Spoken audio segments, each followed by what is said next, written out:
Yaba munya watch makwaba efa emra bedwam djumedi so live on Adom TV.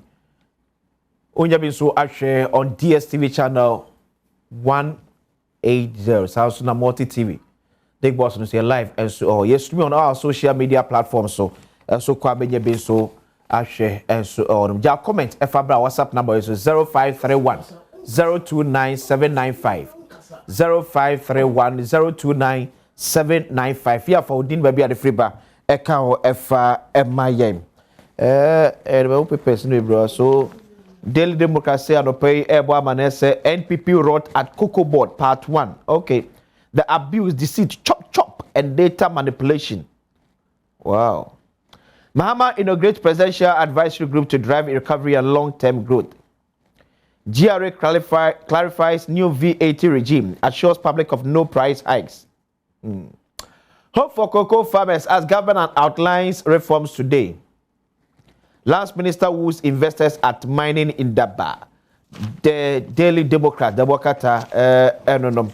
Then Daybreak, the Wakata, so any IGP Yonu promote 12,802 police officers.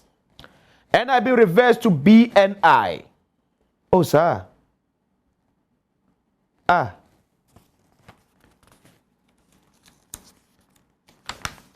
PNI na see ehunu microphone 90 ye di na free honum no. Okay.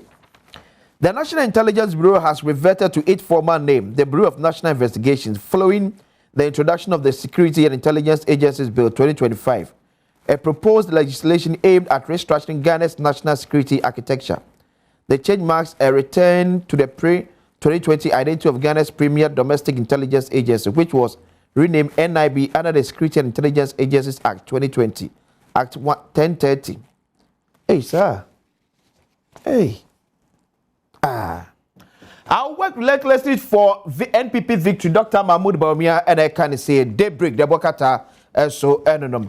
The insight, the Bokata, so the massive transformation to hit Ghana's cocoa sector. Government unveils sweeping reforms today.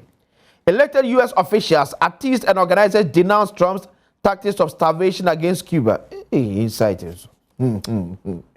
Mahama launches Economic Presidential Advisory Group to steer Ghana's growth. The inside of Wakata. Agagosi Brat. Massa. The New Republic, the Wakata, was a MIF drops royalty model out for equity and partnership as CEO sells Mohammed's vision at Indaba. Okay, South Africa, Msubu Mikama. NPP suicide squad on cannibal mission. The NPP organizer race threatens to consume its own. Cocoa sector shakes. Mama assembles war cabinet. Pianim Jonah Dufour Yamson Afede features an economic rescue squad. NACOC opens door for weed cash crop. Okay. The New Republican no. The Bokata the doors. Epenfua Trase. Seminoka said the Deputy Managing Director of the Metro Mass Transit Limited. Haruna Apo at Nasboko there.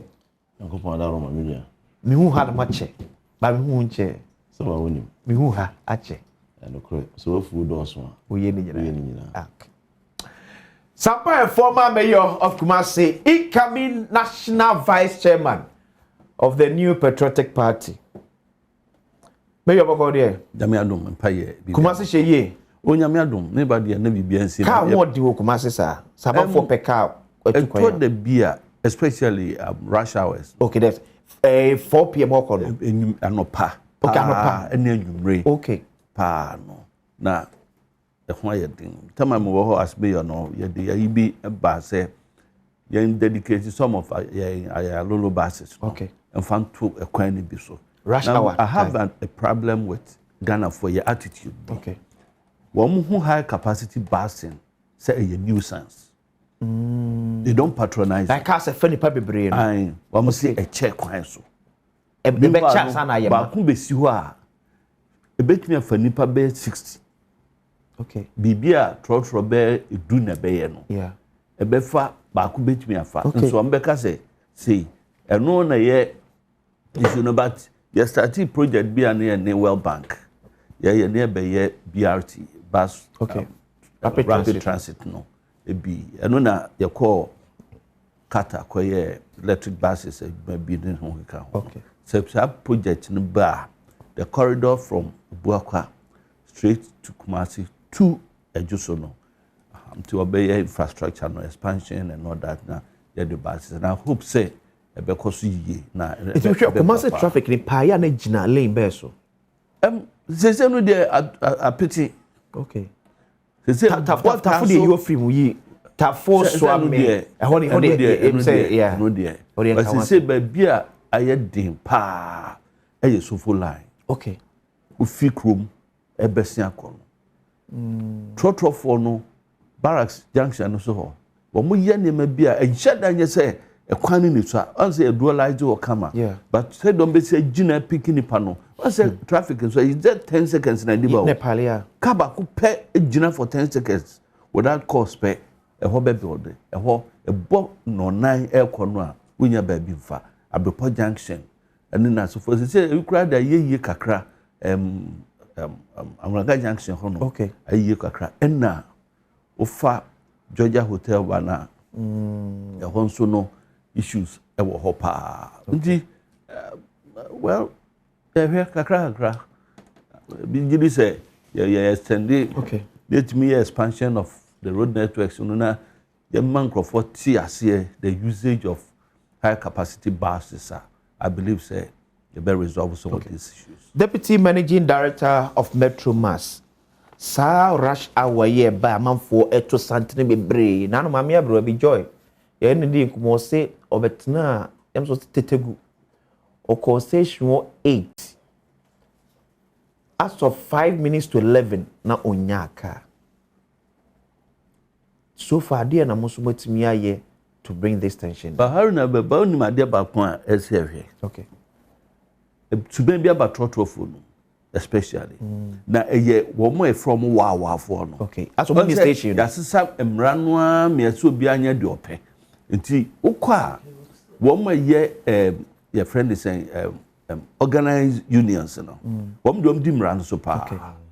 Oh me ye na every quarter ni any transport union nya hia ye hwe operations they to sini they say improve and na sefo. Nti unze na some said ba wo ma ha adwene e wawafo no wo mo eni station bia no okay ofa wo ha obefa akokoblemre ha no akogja wasi Achimota junction ho biwa wo so wo ko amasaman ho okay na ba ko afa wo ko nanim kakra de nipa ba ko no ho ka akro na nti distance anka bia wo be tua bia 10 cities no won konkoduru no not 25 cities and that is what they are doing Accra especially and Kumasi crowd dey mayor ahon ti sme we mi so ko Kumasi pa na ni kana so be fa uba we yes sa online cars bi area we another one from na boss omo se majo say msibia o 20 cities they so the 20 kan yes amenko make o jina so be katia so ask myself I system no and actual price na also me initially sem godu na bia kan wa me hu sem godu na the same thing so be obeka just one fa bia kan wa akozi ebi kan hu kra na system no abeka kira say ebi abeka hu eye no kra my experience bi da David the senior cano sir because man you drew baby say intensify a BRT system no okay and we dey kan the to be mu say ye BRT no be my dedicated routes stop points na ni na no so akwa the political will okay to make sure say betimi aye what you not on chen there is one fundamental key o man yenya twen adwen course but my suggest say also many quarters say medibia ma the shakers and movers of the transport sector I believe say bia enche aban ebehwe sade no okay and a National Transport Authority okay so the senior kan as we speak you ni asuya da ho a on regulated activities of your transport system e Ghana date na make us like an agency yes authority because you see what you saying you be no obi sore na no a businessman na so scan no kotoka not run commercial services e bo open no de age authority be ni ho a ti say na takusi yeah say NC na regulate wo sure nti aban no won nhye ne mra ubusu a There's a penalty to pay for banking sector, so your Bank of Ghana. Of course. Also regulated. That's why I think the Transport Ministry is supposed to do that. I think your ministry for policies. Authority. Yes, an authority. And may the implementation of the policies. Because, for instance, Abia no go Dubai, for instance. When you do Dubai airport, there's an authority regulating it. To me, sorry, for a pen can't tell us, no before I tell us, one for the say 20. But made the one of us here and come on my phone call. Nature says something is amiss. And then this a panic in Russia movement need be baba. Drivers need be no take you undue advantage of our innocent commuters or passengers. One you miss you say, one for her means so hot, one you miss so when you say. If you send a senior kind, what shall now Ayalulu, as the Minister of Local Government, I say. Ayalulu, of course. I am the Minister of Transport. Metro Mass, I am the Minister of Transport. STC, I am the Minister of Transport. And it is a never say, you want to be a person, Metro Mass, STC, Ayalulu, or more mandate, intra city transport services. Okay. Omojumane say, crack a seal moon quanum you mojumawo. STC in Sodiano, intercity.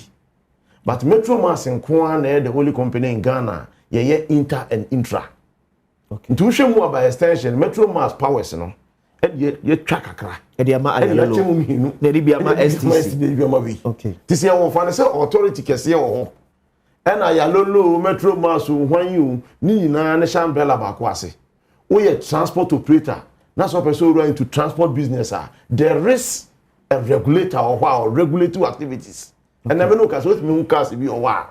Who be say say kwa na carry with me road ready. This will be say DVLA. Who we are? O kwa DVLA ka just on license. Especially me say trotro na a free 37 station. E ko so no. Everybody nyame. So who we DVLA be ka just on the license no here. Who Daniel no more pressure to road safety so. Road safety say me also me the NSM education awareness. But you kuta ke na eso de hwe ne sebeta frache onye na adwuma yi no. Okay. Hono na aka. So I feel say obi e yadru no. But I don't know him. Sir, me know ya adwene to some extent. But sir, who can roadworthiness of vehicles. Road safety mamukra. If it's a me am de me bus na me car na ko. Me brakes are faulty. On any tail lights. No indication. Any safety measures. First aid nema. You don't expect so because say road safety for nenswe. Road safety there one day education. Okay. Now when say a dear near ye no kwan so a emfa kwansia emma nipa empra nipa enwu. Yeah. Ne ne Bloomberg philanthropists were project do kuma say a road safety big areas. Near the DVL for Kahon committee na ti no and ye wo road safety for so e Kahon nti wo mo no road safety for no efa the educational aspect no na DVL so for the technical aspect and the mechanical issues with the vehicles and ne stakeholders no transport unions na for no dim kita ho pa nti back ma say President for na bia wa mo de chichi microphone say na no am be the driver na me no na me ni ho we were hanka because bia or can say who say or could be beyond 60 because the whole crew no that for because equipment me na me dey buy and na minimum capacity and na minimum distance a bit me akama catch say be capture it's a unit to be capture more than 200 vehicles within a minute. Both video, audio, and pictures. And two very kuta omo. Ya de bear 15 ya de buy no omo de mom de year adwuma e ho no. So omo be use sa niema no ejie. Then ko say when na wo kan sam na wo ko kan no ankan ya ba be chu say de na no am kwachi kufiofusu gansen accusation say asem a emfa kwan mu a abaga na ha no.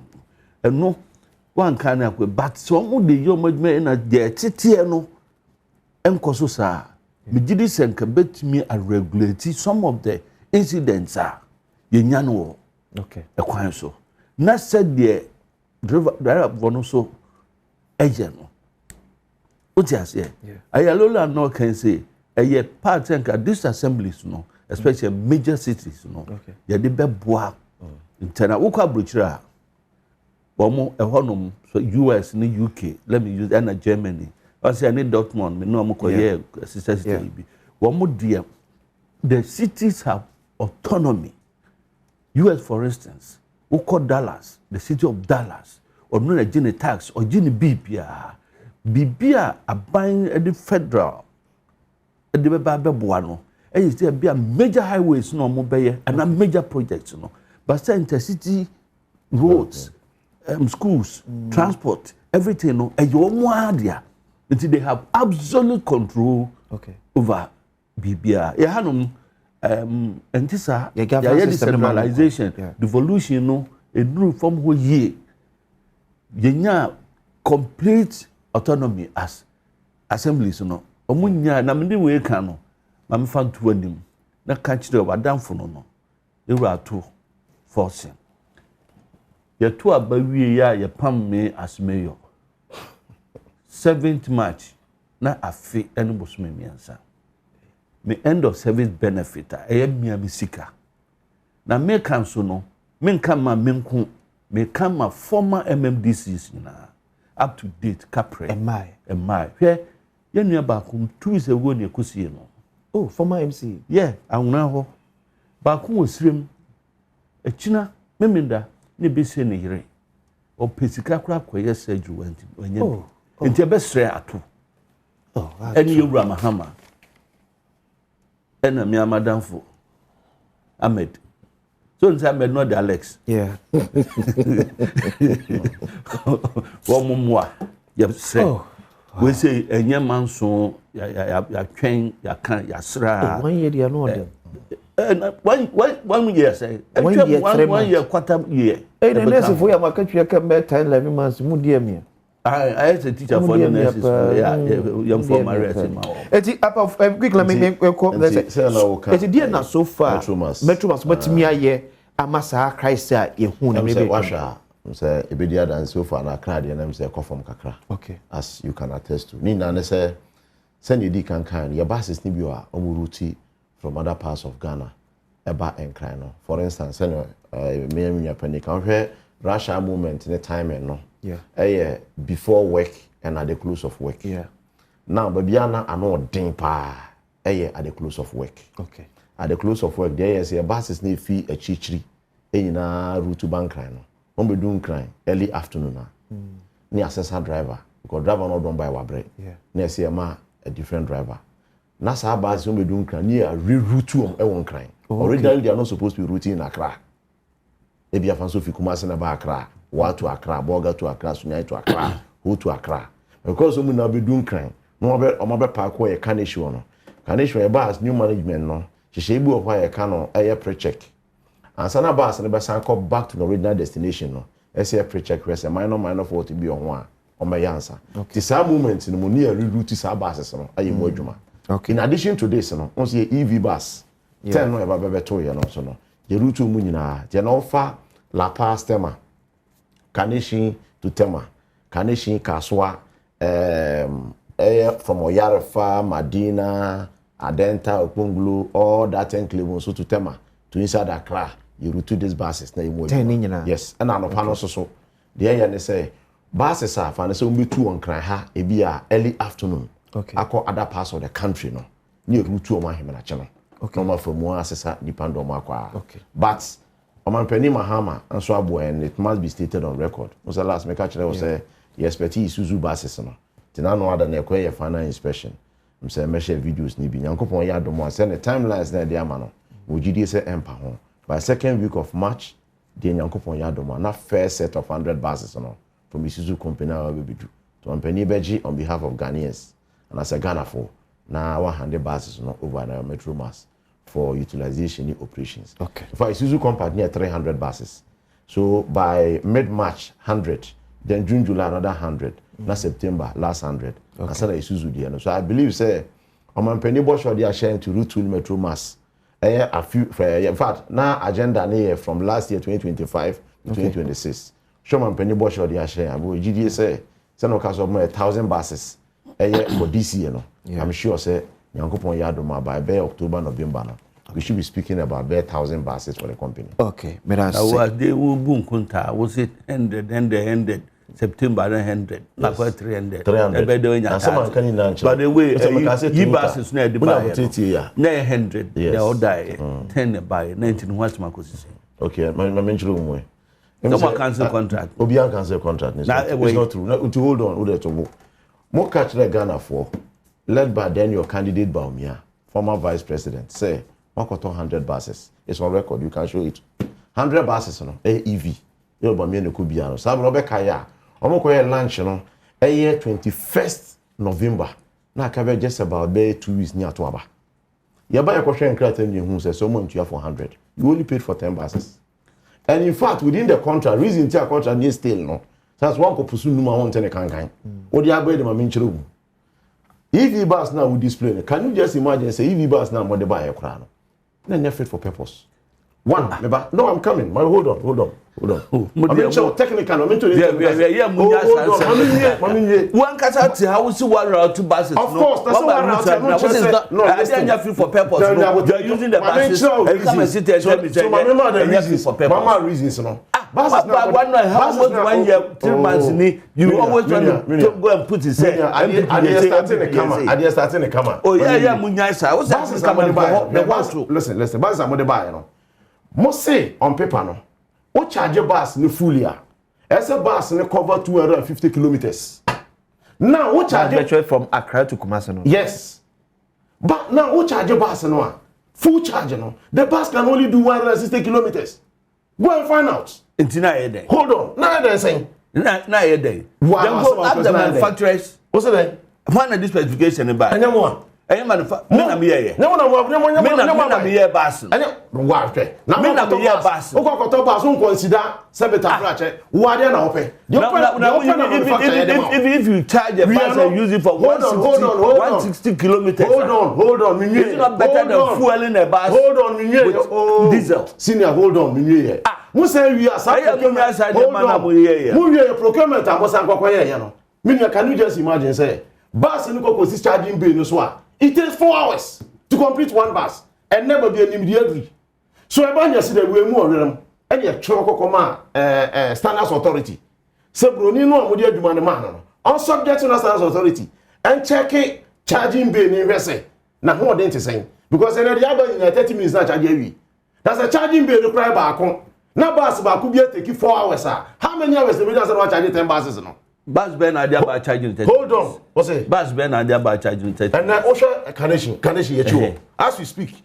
Private vendor be able how many are charging 30 minutes. Fast charging. So you change that. So hold on. You change the charging. That is the kind of contract you signed. You change the charging. You didn't do proper due diligence. Hold on.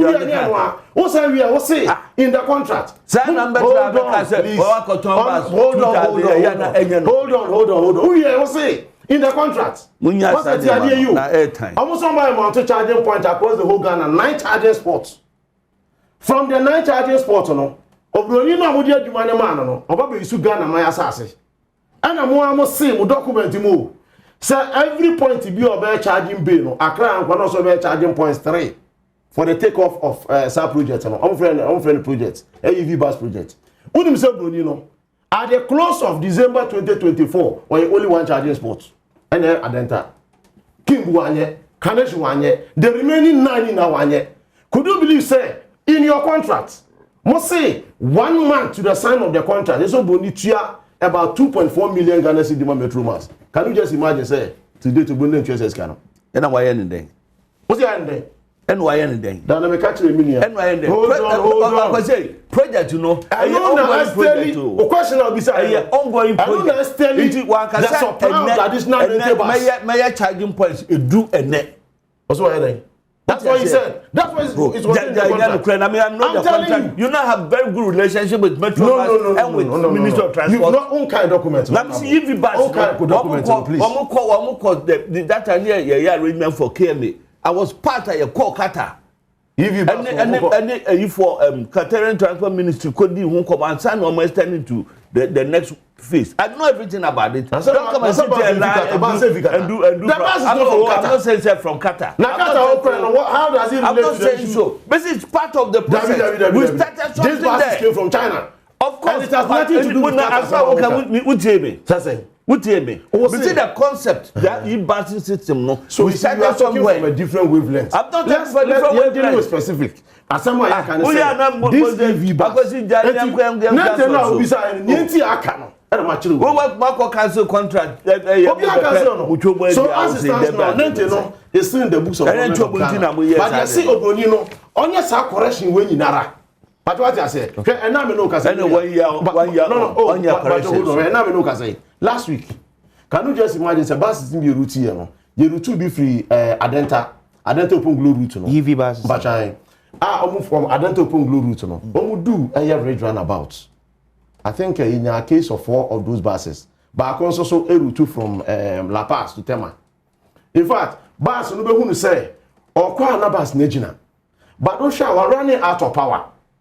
Ocean the power your friend is saying percentage no. If you are not about 46%, but the bus cannot move.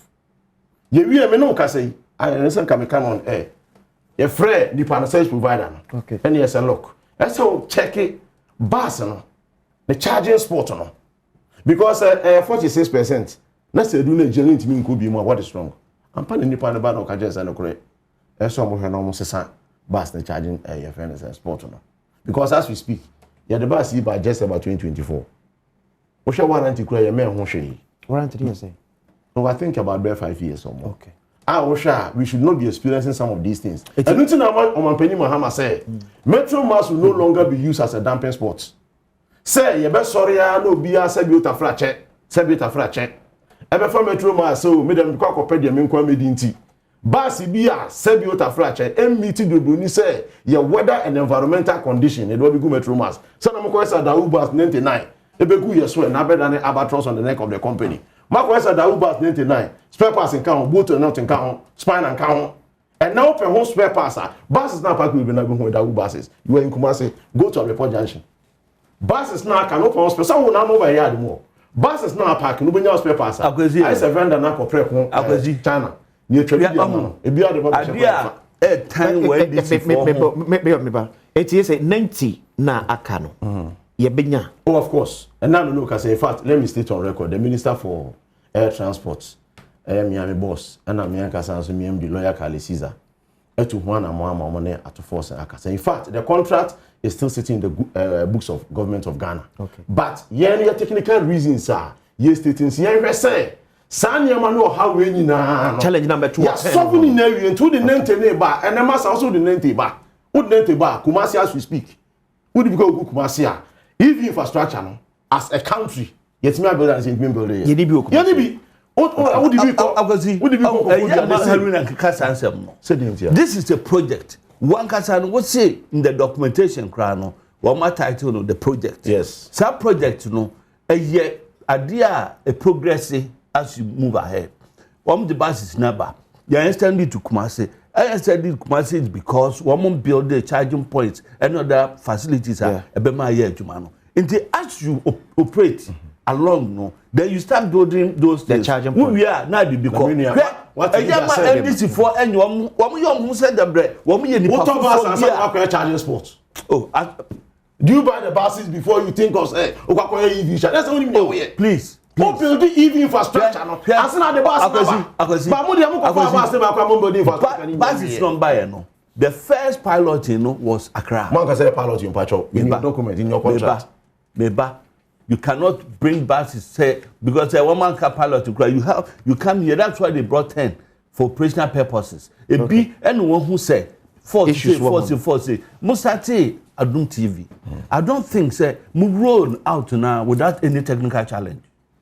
I don't think so. But technical people, professionals in the installations in Yamamo, it is with every, especially the BIA mechanical.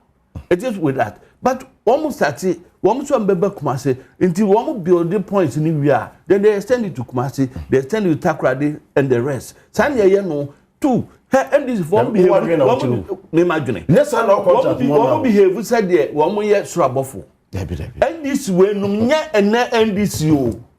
Titi, who can say, one cover buses me on mobile brandy, I'm the Mahama no picture Tita on. Basis ya mo kofa ya mo branding Mahama be branding no 2016 before 2016 election. Yes, na how many? Na ba ku sen. Wam de baji sen basis na di sen e wo council. E bi kura ni 2 weeks. Na wam de baji sen. E bi kura ni 2 weeks. Aya ma metra because I said no. We microphone mu fi Jupiter afin ma ba Ghana ha. Dabi. Senior. Ko usawa aka safa contract document na sa wo kan ya. Na wo se ne Ghana minim se wo ye very passionate. Ya me ma about my Ghana egu apaso ya hwe no ho asem nkan. Besu me egu apaso. God was make us on for some papa ato eye ujiwaria. To for free gold ball jewelry for enchen. Omo kwa cha da benya papa etibi ato. Tibi so be ko bi keke se kwa koto eye jewelry di gold aye. Gold ball for dem kwa na catch the 18 karat gold eye 18 karat. Yes e ne yakofa gold as be e dey afefa o showrooms bebre e bi e won krabi go kumasem. Akra ba ko Kimbu Road Diamond House from 0555 810 005 Osu Oxford Street. And so showroom back from 0556 771 438 East Legon Tele Avenue. So showroom back home. Also number 0553 163 811 Speed text Marina Mall inside Wadmore. Showroom back or phrase 0556 771 414 Tema Community 11. So showroom so home. Also from 0556 771 415 Kumasi Ampama Akenana mu or showroom bako esodom. Also number 0556 771 416. Kumasi Prepare the first international airport. Also showroom bako one more. From also 0531 040 808. Gold Ball Jewels discover the collection that marries heritage with modern luxury. Now, and what's a gold board for a issue statement to be? Quickly.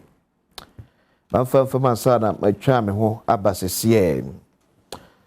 Or see, Gold Ball Jewelry Limited wishes to inform the general public that we are not affiliated with connected to or aware of any scheme on platform described as a gold investment opportunity operating in our name. Any such representation should be treated as fraudulent and reported to the appropriate authorities. Gold Ball Jewelry's only recognized gold investment product is our gold tablet, available in 1 gram, 5 grams, 10 grams, and 31 grams. Enti more social media so you say I'm for the gold ball for the so mo investment bia no om se nya no kre. Ti mo ni na ho. Ma woni enda ho. No bi am ye osem krofo dia na se agi omo to me from nsemi. Mo ni na ho pa. Queen Bee's Catering and Decoration Services so eni wo ye outdoor wo ye ye bi a wo ye bi a be hia obi aye aduane ma why decoration dia ma de ye Queen Bee's Catering and Decoration Service na make am for dia mo aduane de pa mo decoration so kama pa hwebo wo kwashimo ne Macedonia sorry no ene di edem hwem free 0244 362 256 0244 362 256 and 0208 971 019 0208 971 019 for WhatsApp message ebra na ke kai f ma da wa ba e beto akoma so bedwam ni e ba ese